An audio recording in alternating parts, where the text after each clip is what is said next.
Hello, everybody. Near the end of Parshat Mishpatim, we continue the story of Ma'amad Har Sinai. We only read part of it last week in Parshat Yitro, and at the end of Parshat Mishpatim, we continue and read the rest of it. The Mefarshim have a machloket exactly which elements happen at which part, but we're not going to get into that right now. I want to focus on what seems to be the highlight of the entire story. The Moshe goes up to the mountain. There's a tremendous vision that takes place. Vayal Moshe ve'Aaron Nadav Avihu v'Shivi miziknei Yisrael vayir'u et Elohei Yisrael. They saw God, whatever that means. They saw God. V'tachat raglav kimaseh livnat hasapir u'ke'etzem hashamayim latohar. In a magnificent sight that they see there, with this described in the most pristine and beautiful language. Whatever it means. I don't really know what it means, but nonetheless, they saw some sort of image that they understood to be God. Ve'atzilei b'nei Yisrael lo shalach yado, and God did not strike out against these special people. Vayechazu et Elohim, and they saw God. Vayochlu, vayishtu, and they ate and they drank.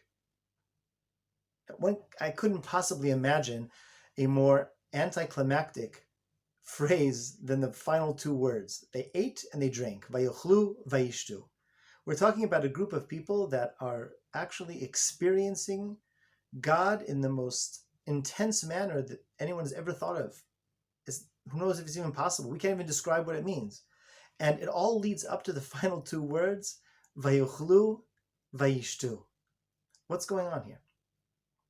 Many of the Mefarshim were bothered by this exact point and couldn't figure out why this crazy Vayochlu, Vayishtu, they ate and they drank, found its way here into this particular spot. Targum Onkelos on the spot says that the people were so clearly satisfied with the experience that they had. It's as if they ate and drank. It was satisfying to them, as if they had eaten and drunk.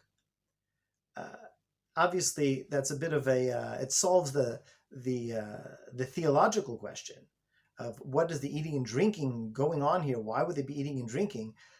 Saying that they didn't eat and they didn't drink, but it was satisfying to them as if they ate and as if they drank.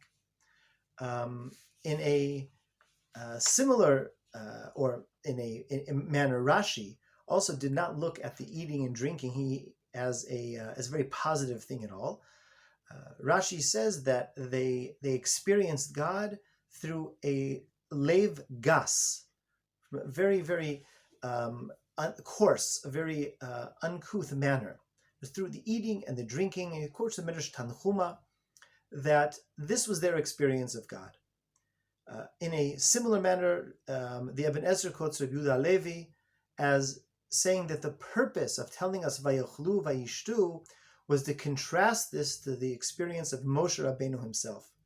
These other people were able to Vayochlu, Vayishtu, but Moshe Rabbeinu, when he goes to Shamayim, when he goes and experiences HaKadosh Baruch Hu, it's without Vayochlu, Vayishtu. He's there for days and nights without eating or drinking.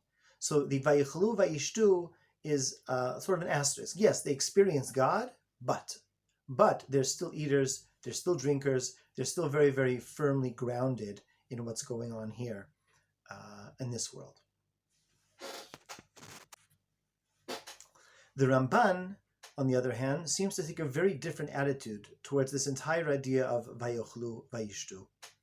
The Ramban sees this as a celebration of their experience of being with HaKadosh Baruch Hu, Vayochlu Vayishtu. And they're not just eating and drinking. It wasn't just the kiddush with the amazing herring and some kugel.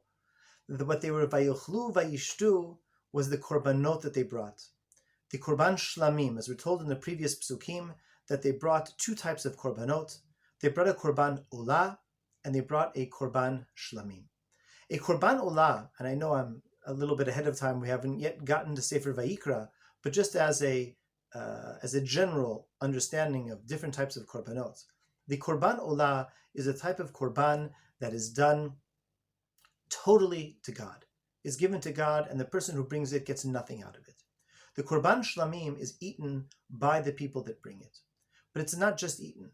It's eaten because you are sharing, so to speak, a meal on God's table. That's what eating a shlamim is all about. It's not simply eating. It's not simply a right that you have. It's a mitzvah. It's an opportunity. It's eating on God's table. The eating of the korban shlamim is experiencing HaKadosh Baruch Hu with everything that we have in this world, in the manner that we experience things, in the manner that we find fulfillment and pleasure in this world, but not leaving it in this world, but rather elevating it to the service of HaKadosh Baruch Hu. This is how the Ramban understands Vayochlu, Vayishtu. They did eat, and they did drink, not like Unklos, and not to see it as a derogatory thing like Rashi or Rabbi Yehuda Levi, but they ate and they drank, and their eating and drinking was in celebration of the relationship with HaKadosh Baruch Hu. In Sefer Vayikra, we will read about Korban Todah, which the eating aspect of a Korban Todah is a very unique part. There's very unique halachot when it comes to eating of the Korban Todah. But simply put, a Korban Todah is given upon the experience that one has of being in a life-threatening situation and being saved. And when we bring a Korban in such circumstances, our eating of that Korban is in understanding our relationship with HaKadosh Baruch Hu, our thankfulness to HaKadosh Baruch Hu, and doing so in a manner that is in line with life here in this world. HaKadosh Baruch Hu has put us in this world. We are participating in this world. We partake of things in this world, but we do so in the service of HaKadosh Baruch Hu. That is the eating of a Korban Shlamim, as is mentioned here in Parshat Mishpatim. That is the eating of the Korban Todah that we will get when we get to Sefer Vayikra. I would just like to dedicate our learning here today to thanking HaKadosh Baruch Hu for a great miracle that He performed for my family 8 years ago on this coming week, on the 3rd of Adar, when my wife and 5 children were saved from a very, very severe car accident and walked away with very, very, very minor injuries. This is a day that as a family we treat as a chag, and we have a Korban Todah, that we thank HaKadosh Baruch Hu for everything that He has given us, and we ask HaKadosh Baruch Hu to continue in the future to provide us with the opportunities while we're here in this world to be an active member of the world in which He has put us, but all of it in the service of HaKadosh Baruch Hu. Shabbat Shalom.